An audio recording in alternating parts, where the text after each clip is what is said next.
안녕하십니까. 중앙대학교 대학원의학과 석사과정 정우섭입니다. 이번 리서치 스테이션 그레이트 12주차의 인물은 크룹에서 기관사건을 처음으로 시도한 미국의 조셉 오드와이어입니다. 미국 오하이오주 클리브랜드에서 1841년 태어난 그는 이후 캐나다로 이주하였고 온타리오주 런던에서 학창 시절을 보냈습니다. 그는 어린 시절에 폐결핵에 의한 폐출혈 증상을 가지고 있었는데요. 3년간의 미시간 숲에서 맑은 공기 치료를 받고 회복하였다고 합니다. 그리고 그는 1866년 뉴욕 대학에서 졸업하여 의사가 되었습니다. 의사가 된 후 그는 뉴욕의 체리티 병원에서 위생관리자로 일하며 콜레라에 대한 치료를 처음으로 시작하였다고 하고 어, 그리고 뉴욕 파운들링 아슈럼이라는 것은 이제 로마 카톨릭 수녀의 아동복지 기관인데 오드와이어는 이들이 1876년 뉴욕 렉싱턴가에 설립한 병원으로 직장을 옮겼다고 합니다. 카톨릭 수녀에게서 만든 병원답게 이 병원은 뉴욕시의 고아와 가난한 아이들을 치료해주었다고 하며 오드와이어는 이곳에서 디프테리아 참상, 특히 치명적인 디프테리아 크룹이라는 질병은 만나게 됩니다.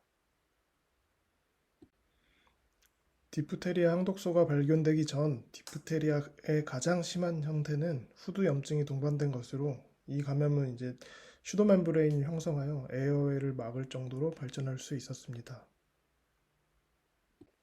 항독소가 발견되기 전에 이 디프테리아 크룹에 대한 치료는 기관절개술이 유일하였습니다.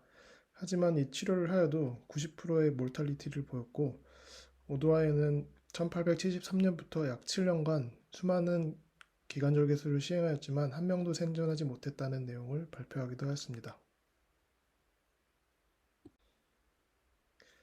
기관절개술을 대체하기 위한 노력은 그전부터 이루어졌었는데요.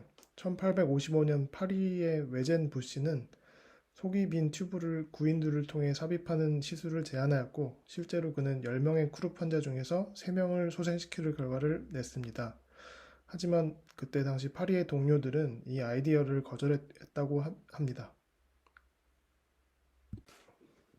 1880년 글래스고우의 맥 이완은 디프테리아가 아닌 환자에서 기관사건에 성공했던 것을 발표하였습니다.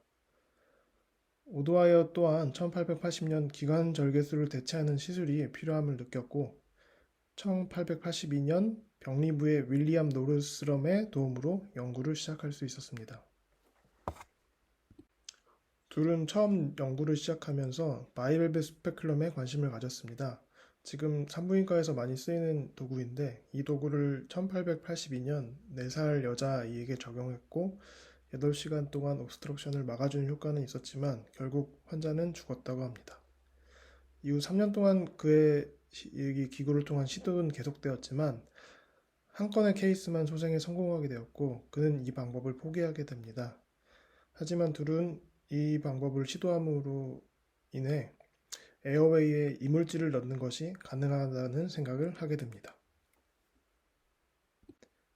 그는 이후에 파리의 부시가 연구한 내용에 대해 알게 되었고 1인치 길이의 납작한 튜브를 손가락으로 사용하여 직접 넣는 시술을 고안했습니다. 시술을 하는 동안 환자는 이제 억제된 상태로 행해졌다고 하고 이 시술은 한 10에서 15초 정도 걸렸다고 합니다. 이 방법을 통해 1884년 시행한 첫 번째 케이스에서는 에어웨이를 회복시키긴 했지만 환자는 16시간 후 익스파이였다고 합니다. 두 번째 케이스에서 튜브는 이틀하고도 반 정도 잘 유지가 되었지만 하나가 이제 기침을 하면서 튜브가 빠져나왔다고 합니다.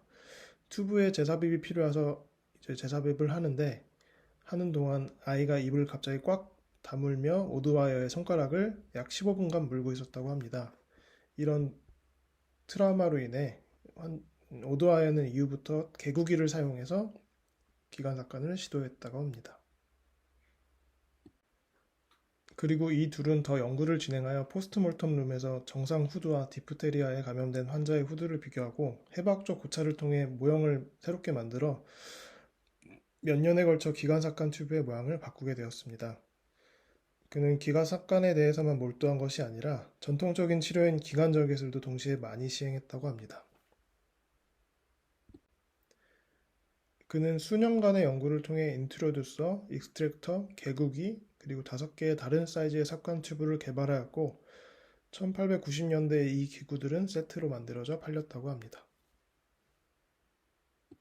이 그림은 그가 고안한 기관삭관 세트의 당시 광고입니다.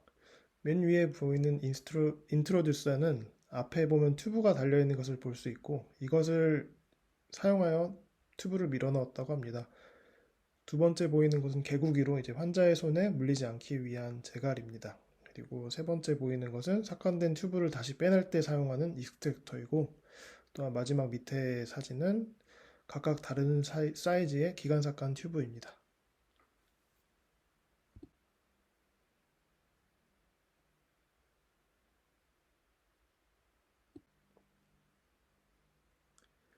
오드와의 이 발명품은 현재 미국 시카고에 있는 우드 라이브러리 뮤지엄에 소장되어 있고 구글링을 통해 실제 제품의 사진을 찾을 수 있었습니다.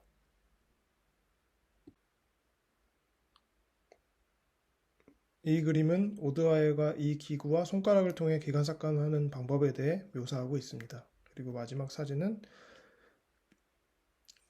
기관삭관된 아이를 먹이는 방법에 대해 소개하고 있습니다.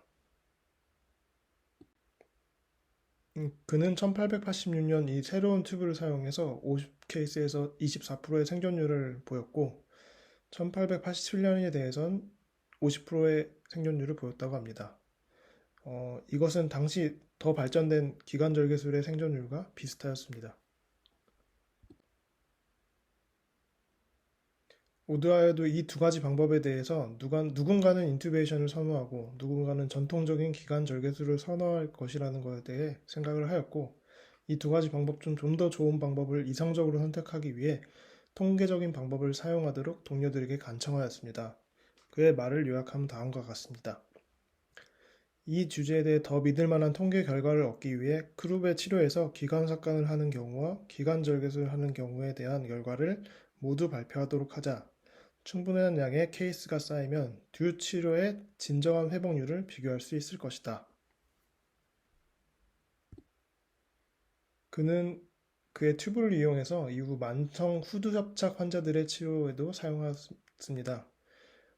만성 후두협착에서 이제 기관 절개술을 끝내 해야 되는 환자들도 있었지만 점점 직경이 큰 튜브로 후두를 늘리면서 결국 치료가 된 케이스도 있었다고 합니다. 1887년 뉴욕의 의사 조지 펠이 삭관 튜브에 이제 발 펌프로 공기를 넣는 기구로 아편 중독 환자들을 치료한 케이스를 발표하였습니다. 오드하이는 이 발표를 보고 이 기구를 튜브에 접목하여 점차 기관절개술의 필요성을 줄어들게 만들었다고 합니다.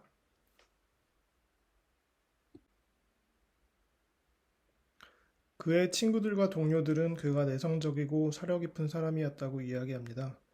그의 동료들은 그가 치료하는 환자들에 대한 걱정이 너무 커서 불면증에 시달렸고 그로 인해 그의 건강은 빠르게 악화되었다고 합니다.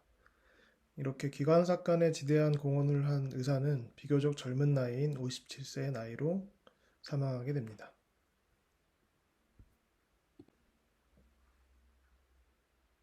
오드와이는 그때 당시 시대 상황에서 정말 기발했지만 과학적인 그리고 근거 중심의 치료를 시도했던 사람이었던 것 같습니다.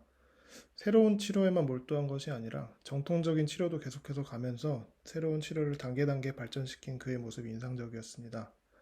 또한 단순히 임상에서 치료를 적용한 것이 아니라 검시실에서 시체를 해부해 가면서 연구하고 새로운 치료의 보수적인 다른 의사들을 설득해 가며 연구해 놓은 이 업적들을 통해 오늘날 우리들이 당연하게 하는 치료들이 이루어질 수 있었겠다라는 생각이 들어서 감명이 깊었습니다. 이것으로 소생학 12주차 발표를 마치도록 하겠습니다. 경청해 주셔서 감사합니다.